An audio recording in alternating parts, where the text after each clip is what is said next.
Tia abusada tenta invadir minha casa e roubar meu dinheiro enquanto estou fora do país. Minha tia precisava de dinheiro para a faculdade, eu poderia ter ajudado, mas escolhi não fazer isso porque ela já havia recebido ajuda do meu pai e do meu tio no passado, não terminou a faculdade e não os pagou de volta como prometeu. Eu disse a ela que não ajudaria e então cortei contato com todos os parentes que me atacaram no grupo de família, e desde então as coisas têm sido tranquilas. Então, decidi ir de férias há 2 semanas porque terminei o projeto em que estava trabalhando no final de maio, em vez de julho como pensávamos. Comecei a planejar as férias, incluindo quem cuidaria da minha casa. Escolhi meu irmão de 19 anos pois ele pode morar na minha casa sem custos, contanto que cuide do lugar, e eu confio nele. Agora sobre o que aconteceu quando eu estava na Alemanha. Recebi uma chamada do WhatsApp do meu irmão sobre como quando ele saiu para buscar comida, encontrou o carro da nossa tia perto da casa. Ao verificar ele descobriu que ela arrombou a porta e estava revistando minhas coisas, provavelmente à procura de algo valioso para roubar. Ela provavelmente não sabia que meu irmão estava morando lá temporariamente e pensou que a casa estivesse vazia. Ele a confrontou e disse que se ela não saísse ele chamaria a polícia e nosso pai para tentar ameaçá-la. Ela se recusou e disse que eu devia a ela porque agora ela tinha que pegar empréstimos para continuar na faculdade e acreditava que eu deveria ajudar a pagar seus empréstimos pois não a ajudei em janeiro. Ele acabou chamando a polícia e enviando mensagens para nosso pai, e quando ela percebeu foi para o carro e saiu. Quando a polícia e meu pai chegaram meu irmão contou o que aconteceu e mostrou as imagens das câmeras que registraram minha tia arrombando a porta, revirando minhas coisas e causando danos na casa. A polícia pegou uma cópia das filmagens e disse ao meu pai que cuidariam do resto e manteriam contato com ele sobre o andamento do caso. Meu irmão me contou que eles aprenderam mais tarde no apartamento de um amigo dela. E ela seria acusada de invasão e danos à minha propriedade, minha TV, PS5, parte da minha coleção de jogos, meu PC gamer e outras coisas que não valorizo tanto. Agora ela está na prisão e tem uma audiência marcada, eu preciso participar do julgamento, mas felizmente o advogado do meu pai conseguiu que eu participasse por Zoom em vez de ter que voltar ao meu país para o julgamento desde que meu pai esteja lá para me representar. Mesmo já fazendo uma semana me sinto péssimo nas férias, não sabia que minha tia era capaz de algo assim, e alguns dos jogos que ela danificou são antigos favoritos meus. Agora espero que não haja mais notícias ruins quando chegar à França e que eu possa aproveitar o resto das minhas férias. Neste ponto só espero que a viagem de trem seja agradável. Edição, desculpem por não responder sobre o que vou fazer, vou processar minha tia por todos os danos que ela causou. Não vou pegar leve com ela, e se alguém da minha família for contra mim que se dane. Amanhã terei uma chamada por Zoom com o advogado para ver se consigo que ela pague o valor de mercado de todos os jogos que ela destruiu já que a maioria é de GameCube, DS ou PS2 e 3, difíceis de encontrar agora e não estão disponíveis no meu país. Como a maioria estava em bom estado, acredito que será fácil fazê-la pagar por novos ou pelo menos usados em bom estado. O julgamento é no dia 12 de setembro, então atualizarei pelo menos um dia depois sobre como foi. Agora vou aproveitar meu tempo na França e ter os melhores momentos aqui antes do julgamento. Atualização. Olá pessoal, tive ótimas 2 semanas e minha estadia em Paris foi incrível. Agora vamos ao que aconteceu no julgamento. O julgamento foi mais longo do que eu esperava, durou cerca de 1h30. Na defesa o advogado da minha tia alegou que ela teve um episódio de mania devido a problemas na faculdade tendo que refazer 2 disciplinas no verão, se não as cursasse teria que repetir o primeiro ano. Além disso, ela é uma ex-dependente química em recuperação, algo que eu não sabia, e começou a usar planta com seu grupo de amigos, o que a levou a ter a ideia de roubar minha casa. Como podem ver, a defesa não foi convincente, especialmente porque a planta só se tornou legal para fins medicinais recentemente. Até o advogado dela parecia não ter muitos argumentos e o juiz não parecia nada satisfeito com isso. Seguindo sugestões de vocês, informei ao meu advogado que os itens destruídos pela minha tia eram importantes para mim e que perdi dados de jogos acumulados em quase 20 anos, o que não é verdade. Na realidade tenho tudo salvo em ROMS no meu cartão SD no meu quarto, mas não contei isso a ninguém, ainda bem que fiz isso. Meu advogado acredita que ela também deve me reembolsar pelo valor de mercado desses itens, além de outros danos como minha porta, cerca e móveis. Fiz o meu melhor para parecer triste quando fui questionado sobre o assunto, ao contrário da minha tia que parecia estar fingindo. Atualização 2. Após todo esse processo o juiz proferiu a sentença da minha tia. Ela foi condenada a 3 anos de prisão, não pela invasão à minha casa, mas por possuir planta ilegal no carro, com possibilidade de liberação antecipada por bom comportamento. Agora ela me deve $8.200 pelos danos causados, incluindo os itens destruídos e os jogos, que por si só representaram quase $2.000. Felizmente ela pode pagar com o carro e alguns itens caros que ela possui segundo meu pai, então eventualmente receberei o dinheiro. Agora ela está na prisão e tenho certeza de que alguns dos meus familiares devem estar ressentidos comigo considerando as mensagens que recebi nas últimas 3 semanas, me chamando de egoísta, arrogante, traidor e outros termos ainda piores. Provavelmente este é o fim da história com minha tia abusada, e vou aproveitar o resto das minhas férias. Amanhã irei para Londres me divertir. A propósito, se por acaso você estiver lendo isso tia, espero que seu tempo na prisão seja divertido, e vai se danar por tudo o que fez. Também espero que você mude como pessoa nos próximos anos, mas nunca mais falarei com você. Próximo relato. Como assim você não quer cortar minha grama quando nem consegue cortar a sua? Para contextualizar, tenho 19 anos, estudo em uma faculdade comunitária e moro em um pequeno bairro na casa antiga e modesta dos meus pais. Eu corto minha própria grama, que é razoavelmente pequena, porque não há uma associação de moradores e eu não posso contratar alguém para fazer isso por mim. Além disso, o sol e o exercício são ótimos. 3 dos meus vizinhos ou são idosos, não têm tempo ou não possuem cortadores de grama. Então eu corto as gramas pequenas deles de graça ao mesmo tempo que corto a minha. Vivo em um bairro muito unido onde cada um ajuda como pode. Eu corto grama, outro vizinho pode lavar calçadas, e assim por diante. Digamos que eu corto grama por generosidade e sou recompensado com uma garrafa de água gelada depois por 2 desses 3 vizinhos. O terceiro, porém, é onde começa a minha obediência maliciosa. A terceira vizinha é uma senhora teimosa de uns 40 e poucos anos que possui seu próprio cortador de grama. Pode pagar alguém para fazer isso, e é muito exigente quanto a como e quando sua grama é cortada, mesmo que seja de graça. O terceiro motivo é o que mais me irrita honestamente, porque ela não me deixa usar meu cortador e nem consertar o dela. Sério, é como se ela me punisse por me oferecer para ajudar. E esse cortador de grama é um desastre. As lâminas estão cegas e ela não me deixa afiá-las. Está entupido de grama velha e ela não me deixa limpar. E ainda assim, toda vez que pergunto se posso arrumá-lo, ela responde bruscamente: Pare de perder tempo e apenas faça o trabalho. Ela é mal-humorada, arrogante e não se importa que eu cuide de 4 gramados em um dia. Mesmo nos dias em que não posso cortar a grama porque estou doente ou muito ocupado com a escola, ela ameaça ligar para a associação de moradores, que novamente, não existe, e me denunciar por administrar um negócio sem licença a menos que eu corte a grama. Tenho certeza de 3 coisas. Não é necessário uma licença para cortar grama, não é um negócio já que não peço dinheiro ou compensação, e ela não tem o número da associação de moradores que não existe. Honestamente, eu já deveria ter parado de me oferecer para cortar a grama daquela vizinha há muito tempo, mas nunca tive coragem de dizer não, exceto na semana passada. Estamos em julho, choveu muito e está bastante quente, e na manhã em que eu estava programado para cortar a grama choveu torrencialmente. Quem tem experiência em cortar grama sabe que não se deve, ou melhor, não se corta grama logo após a chuva por diversos motivos. E meu bairro é bem sombreado, então demora pelo menos um dia para secar. Então, por volta das 5 da tarde, enquanto eu relaxava e aproveitava o tempo livre, de repente ouço batidas frenéticas na minha porta. Chamaria de pancadas, mas não eram tão fortes assim. E quem era? A senhora teimosa com uma cara de irritação como sempre. Assim que abro um pouco a porta, ela começa a gritar e quase me empurra para trás enquanto tenta abrir a porta. Não consegui entender a maior parte do que ela dizia, mas ouvi palavras como preguiçoso, moleque e millennial. Eu sou bastante tranquilo e acostumado a lidar com adultos irritados, então isso não me incomodou tanto, mas quando ela empurrou a porta, isso me irritou. Depois ela começou a falar com uma voz mais compreensiva. Por que minha grama ainda não foi cortada? Preciso que corta agora. Senhora, choveu muito hoje e eu não posso. Não me importo com o tempo, você melhore e erre lá fora agora, tenho visitas. Senhora, não vou cortar sua grama, nem a minha eu cortei hoje. Por favor, pare de me importunar. Se você não cortar a grama agora mesmo, vou te denunciar como deveria ter feito há muito tempo. Embora eu pudesse ter discutido, o que não gosto de fazer, pensei em um plano melhor. Eu suspiro. Tudo bem, senhora. Posso pelo menos usar meu cortador? De jeito nenhum, seu moleque insolente, quero minha grama exatamente do jeito que gosto. Meu plano estava em ação, então peguei o cortador de grama dela, e vendo que os carros chiques dela e dos convidados, todos recém-lavados pela chuva, estavam bem na beira do gramado, então comecei a cortar. Só consegui fazer metade do trabalho antes que o cortador desligasse completamente devido ao entupimento e à lâmina embotada, mas tudo deu certo. Mais tarde, após um bom banho e refeição, ouvi a reação à minha obediência, que foi para meu divertimento. Gritos e reclamações insanas sobre por que a grama estava apenas pela metade e todos os carros estavam cobertos de lama e grama. Só tive problemas com ela já que nenhum dos meus vizinhos gostava muito dela. E claro, ela ameaçou novamente me denunciar para a inexistente associação de moradores, ao que eu disse para seguir em frente e finalmente lhe disse que me recuso a cortar sua grama novamente. Próximo relato. Mãe intitulada grita comigo por música alta e tenta invadir meu apartamento. Moro em um apartamento de um quarto com meu namorado no térreo. Embora o estacionamento seja péssimo e o proprietário demore uma eternidade para responder a qualquer coisa que não seja relacionada a dinheiro, o lugar não é ruim. Todos os meus vizinhos são amigáveis e raramente temos queixas de barulho. Até que uma mãe intitulada se mudou para cá há um mês e tudo mudou.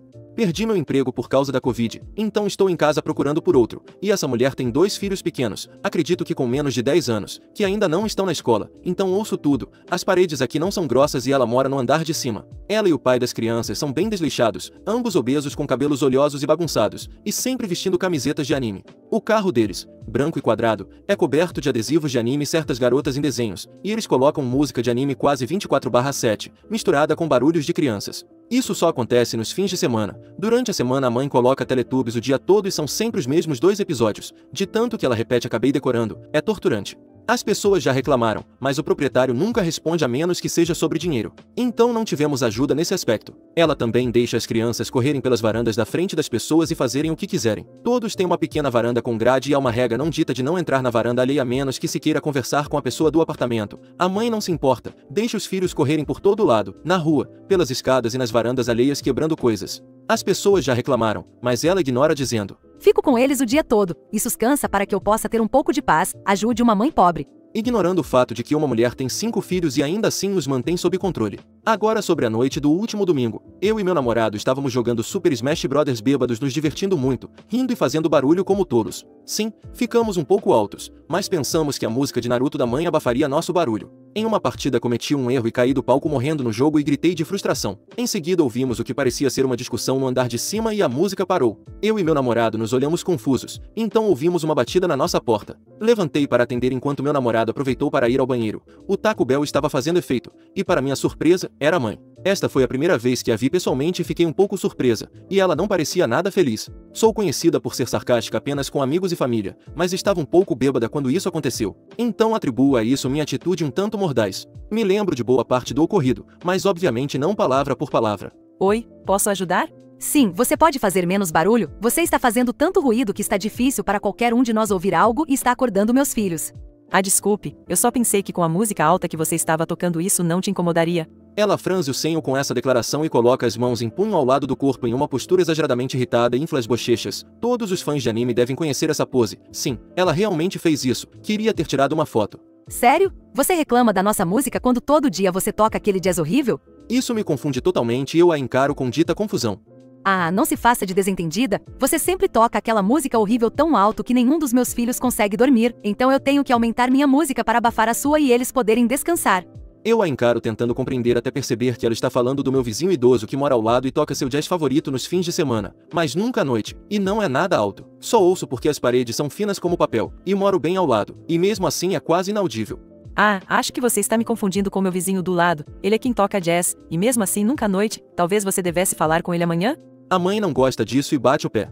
Pare de mentir. Sei que é você quem toca aquela porcaria e quero que você pare. Se não parar, vou ligar para o proprietário. Eu apenas rio disso, o que a deixa ainda mais irritada. Olha, não sou eu quem está tocando a música, e francamente, mesmo que fosse, eu não conseguiria ouvir por cima daquela porcaria de anime que você coloca toda noite, então se você tem um problema fale com o proprietário. Tento fechar a porta, mas ela coloca a mão e o pé para impedir que eu feche, e começa a gritar sobre o quão insuportável eu sou e como ousa fazer isso com uma mãe, e assim por diante. Então ela vê a TV e a gente jogando Smash. Ela então tenta se forçar para dentro e eu rapidamente tento empurrá-la para fora. O que diabos você acha que está fazendo? Me dê esse switch. Você mantém meus filhos acordados a noite toda com sua música horrível e foi extremamente rude comigo, então vou dar a eles esse switch como compensação.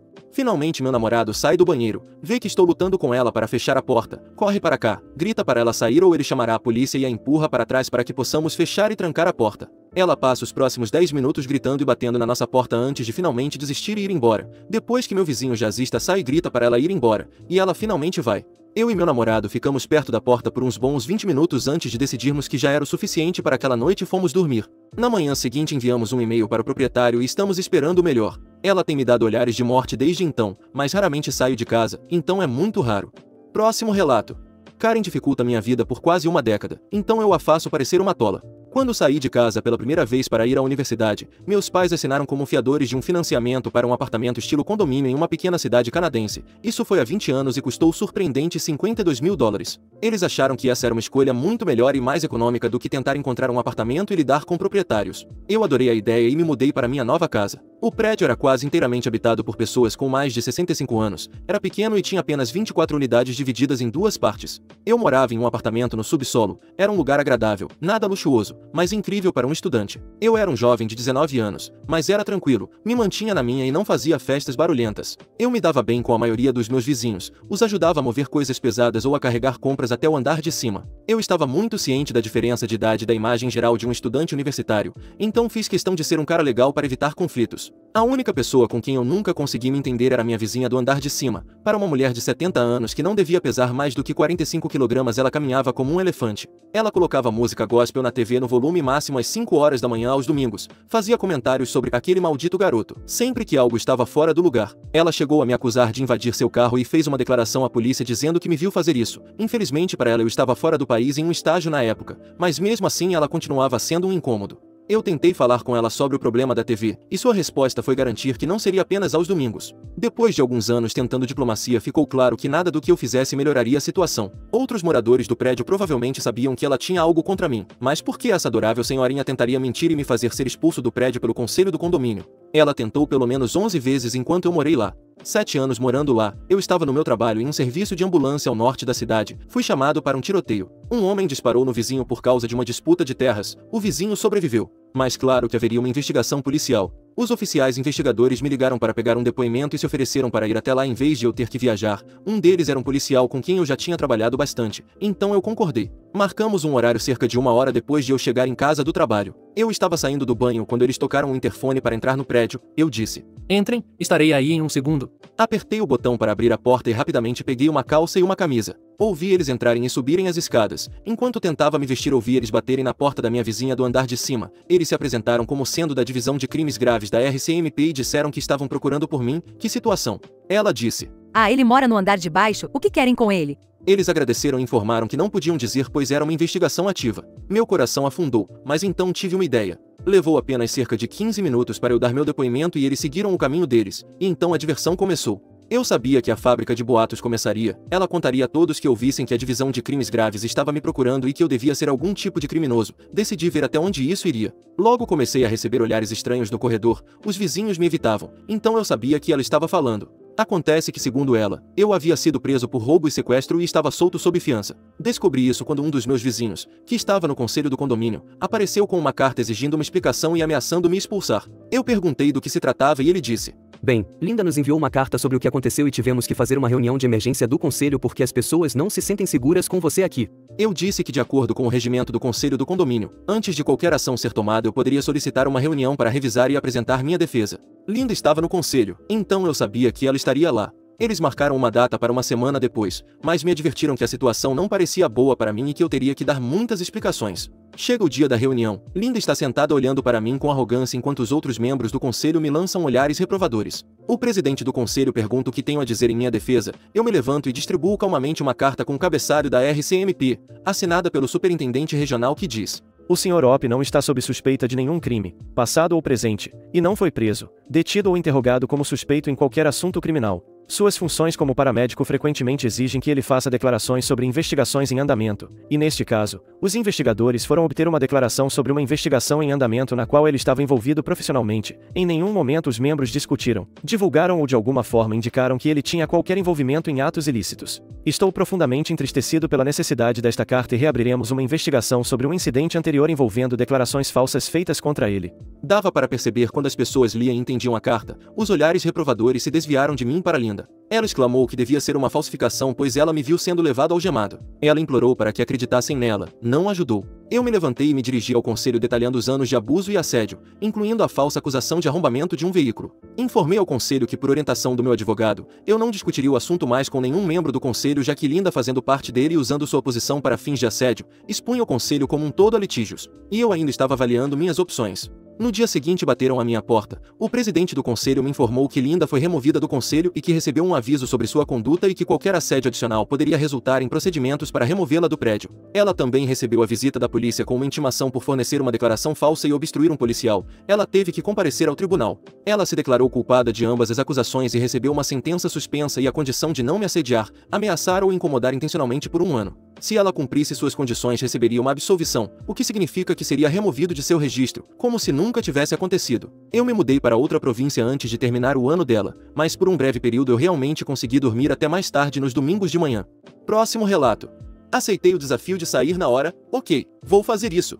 Isso aconteceu há 20 anos logo após eu completar 18 anos e durante meu primeiro emprego formal como cozinheiro em uma franquia famosa por seu mascote um tanto assustador. Após trabalhar lá por 6 meses decidi que preferia trabalhar como barman, então já era sabido que eu estava procurando outro emprego em um bar. Isso tem um pouco a ver com o que aconteceu. Eu deveria sair do trabalho às 16 horas. Assim que meu turno acabou, registrei meu ponto e estava a caminho de trocar de roupa para ir embora. Quando estava saindo da cozinha, um grande grupo de clientes entrou na loja. Então uma das gerentes exigiu que eu ficasse para ajudar. Note, ela não me perguntou se eu poderia ajudar. Ela exigiu que eu ajudasse mesmo depois de eu já ter registrado minha saída. Sendo jovem e prestativo, concordei em ficar para ajudar. Cerca de 20 minutos depois eu ainda estava na cozinha com vários pedidos para fazer, então comecei a reclamar com o segundo gerente que também estava trabalhando na cozinha de que eu realmente precisava ir. Por algum motivo a outra gerente ouviu minha reclamação e começou a gritar comigo, dizendo que eu era inútil e que deveria ser grato por ter um emprego. E que eu não deveria dizer essas coisas já que ela sabia que eu estava procurando outro emprego e poderia me demitir na hora. Vale ressaltar, ela não estava trabalhando na cozinha, apenas entrou lá para pegar algumas coisas. Então eu disse a ela que meu turno já tinha acabado e que eu não estava sendo pago pelo tempo extra que estava lá, e que já estava atrasado para os compromissos que tinha. Ela então gritou para mim: Se você quer sair agora, melhor pedir demissão. Seguiu-se um cumprimento malicioso. Segui a instrução dela à risca. Eu disse a ela: Sim, quero sair agora, então eu peço demissão. Tirei minha camisa e calças, pois eram do uniforme da empresa, e fui pegar minhas coisas usando apenas minha roupa íntima. Mesmo depois de pegar minhas roupas, não me incomodei em me vestir, simplesmente saí pela porta da frente só de roupa íntima. Meus sapatos eram meus, então não estava descalço. Fui até meu carro onde vesti o resto das minhas roupas. Isso aconteceu diante dos clientes, já que a cozinha é totalmente visível de toda a loja. Ela ficou atonita e alguns clientes até aplaudiram e comemoraram, pois ouviram o quão rude ela estava sendo comigo. Mais tarde descobri que ela foi repreendida pelo dono, provavelmente porque tudo aconteceu à vista dos clientes, e até recebi um pequeno bônus no meu último pagamento. Nas semanas seguintes encontrei um emprego de bartender que mantive por alguns anos. No final tudo acabou sendo para o melhor. Edição. Vejo que muitos estão intrigados com a parte do público aplaudindo. Quando saí, os clientes que estavam lá me disseram que eu fiz a coisa certa e aplaudiram. Não disse que recebi uma ovação de pé e nunca disse todos. Apenas mencionei que algumas pessoas aplaudiram. No meu país as pessoas aplaudem e comemoram por todos os tipos de coisas bobas. Copos caem e quebram, as pessoas comemoram. Pessoas brigam, as pessoas comemoram. É mais comum do que você pode imaginar. Mas mesmo que você não acredite em mim, tudo bem. Próximo relato. Chamar a polícia? Claro. Na casa dos 20 e poucos anos, meu marido e eu compramos e nos mudamos para nossa primeira casa com nossa filha bebê. Fiz um grande esforço para conhecer e me tornar amiga dos vizinhos, e todos me alertaram sobre uma pessoa em particular, Jane. Jane morava na rua há 3 anos e havia ganhado o apelido de Jane Malvada por ser manipuladora, intimidadora e terrível. Ela administrava uma creche em sua casa, mas vizinhos dos dois lados relataram ouvi-la gritar com as crianças e deixá-las sem supervisão no jardim. É importante notar que o parceiro de Jane era um policial, e os vizinhos temiam retaliações se a denunciassem ou a confrontassem. Parecia que Jane usava isso para se safar de seu comportamento horrível. Nossa casa tinha uma entrada para carros com uma guia rebaixada suficiente para um carro, mas conseguíamos encaixar 2 se bloqueássemos o primeiro e usássemos apenas o segundo. O estacionamento na rua era muito limitado e tínhamos linhas amarelas duplas fora de nossa casa, proibido parar e estacionar ali. Durante alguns reparos essenciais no telhado, nossa entrada foi ocupada por um andaime e um container, então estacionamos na rua e meu marido parou em frente à casa de Jane. No dia seguinte, quando ele foi ao carro, Jane veio correndo pelo caminho gritando com ele. Ela gritava sobre o estacionamento antissocial, que seu carro seria rebocado e que poderia esperar arranhões se o deixasse ali por mais tempo. Meu marido explicou calmamente que era uma via pública e ela não tinha direito de controlar o espaço. Seus gritos nesse momento eram altos o suficiente para que eu e vários vizinhos ouvíssemos e fossemos ver a confusão. Seu parceiro estava na porta durante tudo isso sem dizer ou fazer nada. Quando ela me viu na calçada com nossa filha, apontou e gritou: Vou chamar o conselho tutelar se você não sair daqui. Vou arranhar você toda. Nesse momento disse ao meu marido para voltar e que estávamos chamando a polícia. Ela respondeu: Chame a polícia. Eu desafio você. Meu marido é um policial. Ele vai dar um jeito em você. Você não vai saber o que te atingiu. Meu marido olhou para o marido dela e disse: É isso mesmo? E você concorda com o que ela disse? O parceiro assentiu e disse: Você precisa se mover ou aceitar as consequências. Se chamar a polícia não vai adiantar nada. Curiosamente, quando peguei meu telefone e disquei o número de emergência no Viva Voz e fiz um relatório policial, ambos pareceram muito menos confiantes. Jane ficou lá de boca aberta, depois agarrou o parceiro e bateu a porta, e não ouvimos mais nada dela desde então. O parceiro dela foi suspenso devido à alegação, e a mais alegações dos nossos vizinhos. Depois ele voltou para um papel administrativo. Após nosso confronto, Jane recebeu uma advertência por um delito de ordem pública. No entanto, devido a uma série de relatos, sua creche fechou e ela não pode mais cuidar de crianças. A casa deles está à venda, mas como ela fez várias modificações sem o devido planejamento ou obras autorizadas, o preço está significativamente mais baixo do que esperavam e eles estão com dívidas. Tudo por causa de uma vaga de estacionamento. Próximo relato. Chamarei a polícia se não liberarem meu carro. Essa história aconteceu há alguns anos, mas ainda estou dirigindo meu Santa Fe 2005 envolvido nesse pequeno imbróglio. Eu tinha acabado de conseguir um emprego em outro estado, e como era uma espécie de promoção, a empresa pagou toda a mudança. Depois de ver todos os meus pertences embalados com segurança, os transportadores partiram para o novo estado, como estavam seguindo uma rota alternativa para evitar estradas geladas nas montanhas rochosas. A viagem seria mais longa, então dirigimos pela noite e ficamos em um hotel. Durante o percurso notei uma leve vibração nos freios ao descer para o novo estado e eles estavam um pouco barulhentos. Talvez precisassem de novas pastilhas ou discos, nada de mais certo. Depois de descarregar nossas coisas no novo lugar, levei o carro a uma oficina mecânica bem avaliada e até recomendada por um colega de trabalho. Mas parecia que eles viram minha placa de outro estado e enxergaram uma oportunidade de lucro. Quando deixei o carro lá, assinei a ordem de serviço para uma troca de pneus e uma inspeção gratuita. Só queria que confirmassem minha suspeita sobre os freios. Deixei claro que não autorizava nenhum serviço sem meu consentimento por telefone e por escrito. Você já deve imaginar o que aconteceu. Liguei após 1 hora para saber o diagnóstico, e como esperado, o chefe da oficina disse que eu precisava não só de pastilhas e discos novos, mas também de novos calibradores, totalizando $1.200. Eles já haviam começado o serviço e terminariam em algumas horas. Eu fiquei furioso pois não tinha autorizado nada disso, nem concordava que esses reparos eram necessários. Disse que iria até lá, pedi para pararem tudo e que conversaríamos pessoalmente. No caminho liguei para outra oficina e expliquei a situação. Eles acharam suspeito a necessidade de substituir os calibradores, mas se ofereceram para dar uma segunda opinião, geralmente cobrando cerca de $300 por novas pastilhas e discos. Sempre busco segundas opiniões para reparos não emergenciais devido aos incentivos distorcidos de algumas oficinas para aumentar o preço dos serviços. Cheguei à oficina e disse ao gerente que levaria meu carro para outro lugar para uma segunda opinião, e que se ele estivesse certo sobre a necessidade de substituir os calibradores junto com o restante do sistema de freio, eu consideraria para o serviço. Ele respondeu que poderia rebocar meu carro para outra oficina por $150, mas que era legalmente obrigado a reter meu veículo pois era inseguro e ele seria responsável por quaisquer danos se os freios falhassem ao sair de lá. Eu sabia que aquilo era um absurdo, discutimos por 10 minutos e ele se recusava a ceder, insistindo que rebocaria o carro por $150 ou faria os reparos, sem outras opções. Eu disse que ele estava cometendo um roubo qualificado e que chamaria a polícia se ele não montasse meu carro novamente e me deixasse ir embora. Ele me desafiou a fazer isso alegando que a polícia o apoiaria 100% e que eu poderia ser multado por dirigir com freios completamente destruídos. Então eu liguei. Contatei a linha não emergencial da polícia e fui transferido para uma policial muito simpática. Expliquei calmamente a situação, ela foi extremamente prestativa e confirmou que o mecânico não tinha base legal para reter meu carro contra minha vontade. Ela me alertou que eu seria responsável por quaisquer problemas se estivesse realmente dirigindo com freios ruins, mas isso não era problema do mecânico. Ela até riu quando ele disse que seria responsável se eu sofresse um acidente após sair. Levei meu celular até ele e a policial conversou com o mecânico que foi extremamente grosseiro com ela, inicialmente duvidando que ela fosse uma policial de verdade e depois insistindo que ela não sabia do que estava falando, alegando que ele já tinha feito aquilo antes e conhecia a lei. Ele continuou duvidando que ela fosse uma policial, então ela prometeu que ele logo descobriria. Ela me disse isso depois que ele me devolveu o telefone. 15 minutos depois, enquanto eu esperava do lado de fora para não perder a paciência com aquele sujeito insuportável, uma viatura chegou e perguntou pelo gerente. Eles já estavam informados sobre a situação, se aproximaram do homem e entregaram algo que presumi ser uma multa ou uma intimação. Não me disseram o que era, mas pareciam bastante satisfeitos e foram muito gentis comigo. E ordenaram que ele montasse meu carro imediatamente e me deixasse ir. Tudo isso levou mais de 4 horas desde que deixei o carro até ele estar pronto para eu dirigir, e depois de tudo ele me entregou a conta, $50 pela troca de pneus e $100 pela inspeção. Eu tinha uma cópia da ordem original, é claro, e recusei a pagar a taxa de inspeção, dizendo-lhe para verificar ele mesmo que os pneus não haviam sido trocados, os policiais ainda estavam lá. Então ele não teve escolha a não ser me deixar assinar uma ordem de serviço de $0 por nada e ir embora. Foi glorioso.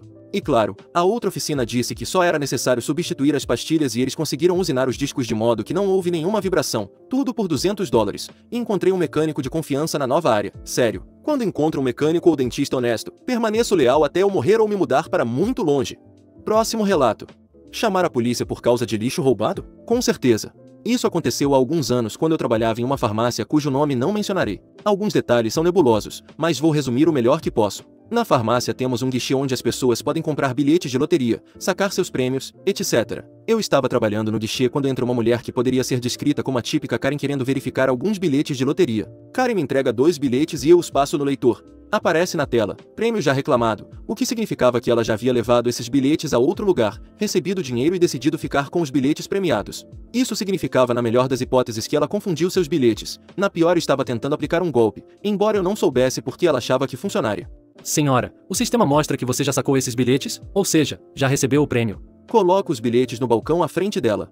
Isso é ridículo. Tem X prêmio neste e X prêmio naquele. Vá chamar seu gerente. Como desejar minha princesa da minivan? Gerente. Senhora, você já reivindicou esses prêmios, não há nada que possamos fazer. Karen faz o que as Karens fazem e surta. Eu tinha apenas 16 anos na época, então meu gerente lidou com ela enquanto eu observava. Eventualmente algo faz sentido para Karen e ela se acalma, mas não por muito tempo. Crise evitada. Meu gerente volta para o escritório. Onde estão meus bilhetes? Coloquei no balcão à sua frente, eles são inúteis de qualquer forma já que não tem prêmio. Eu não os peguei, alguém os roubou. Eu guardo todos os meus bilhetes de loteria. Onde estão?